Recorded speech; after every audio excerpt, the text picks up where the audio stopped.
Hello everyone, welcome to District Endocrine. This is Dr. Rahman. Today we are going to talk about thyroid nodules and their treatment. So let's get into it. In terms of how to diagnose these thyroid nodules, physical examination is the first thing that you will see your physician is going to do. So using their fingers, they will try to palpate your thyroid and look for the thyroid nodules. Mostly up to 2 centimeters of the thyroid nodules are easily palpated, and also it depends on how big or small these nodules are or how deep they are. Your doctor may also check your reflexes and also look for your heartbeat and skin, look at your facial swelling, and also take a detailed history.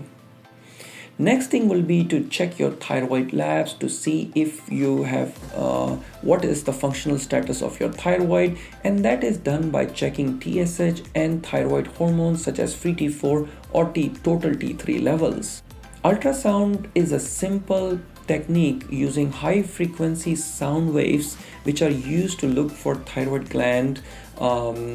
Ultrasound does not increase your risk of radiation exposure, and hence it can also be done in pregnant females.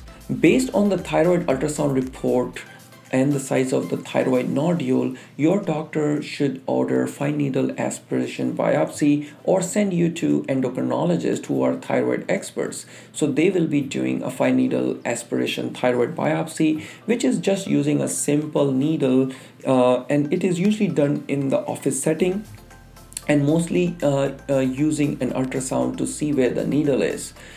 This can take up to 20 minutes. It can cause slight pain in the area, but they may give you a numbing medication to make you comfortable. In some cases, your physician, if they think your thyroid is overactive, they may order thyroid scan. Now, this scan basically means that you are given radioactive iodine, and that is taken up with overproducing thyroid cells, and then that is seen in the thyroid scan. Sometimes there are hot nodules which are usually not cancerous, and if there are cold nodules present, they may require biopsy to make sure that these nodules are not cancerous. In terms of the treatment, it usually depends on what kind of thyroid nodules you have. Treating a benign nodule versus a cancerous nodule is different. So if you have a thyroid nodule that isn't cancerous, the treatment options will include watchful waiting. So your doctor may order a thyroid ultrasound and do it serially, and also do a physical exam at every visit to make sure these nodules are not increasing in size. So if there is any change in size over a period of time, your doctor may also order a fine needle aspiration biopsy for the thyroid to make sure that there is no cancer. Up to 15 to 20% of the thyroid nodules can increase over time in their size. As I said, medical therapy is limited if there is over or under producing thyroid hormone. So if the nodules are not affecting your functional status of the thyroid, you may not need any medications. In older times, they used to give thyroid medications to reduce the size, which is not usually given nowadays. For non-cancerous thyroid nodules, if they are large enough and cause problems with breathing and swallowing, your doctor may also recommend to do a surgery. So in surgery, either the half of the thyroid is removed or a full total thyroid is removed. In some cases, if there is a lot of cosmetic issues with an enlarged thyroid nodule showing up, your surgery could be an option. In terms of the treatment for thyroid overproduction, there are medications such as anti-thyroid medications such as methimazole, PTU. They can be given to treat hyperthyroidism. Radioactive iodine ablation is given if there is overactive thyroid, and the radioactive iodine is taken up by the thyroid cells, and that can lead to shrinkage of these nodules as well as the thyroid gland in overall in its size. And finally, after 6 months, it can lead to up to 6 months, it can lead to underproduction of thyroid, which may require levothyroxine or thyroid replacement supplements.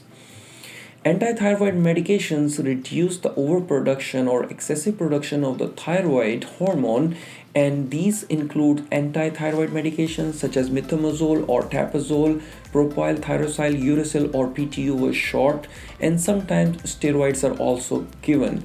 Very rarely, lithium has also been used for this particular reason.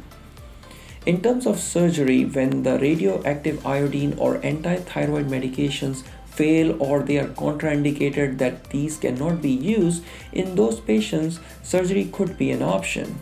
In terms of treating cancerous nodule, observation very rarely is also done when the thyroid nodules are very small and they don't look really bad. Very limited choice, but it is offered sometimes, and patients may require serial thyroid ultrasounds. Surgery, however, is the most common first line of treatment options when to do surgical removal. For example, it depends on how the thyroid biopsy shows, how the ultrasound looks like, and your ENT surgeon will decide whether to remove partially, that is the half of the thyroid, or complete like full thyroid, and also how extensive the surgery has to be done in order to remove adjacent areas in the neck. So this is a detailed discussion that will be done on individual case-to-case basis.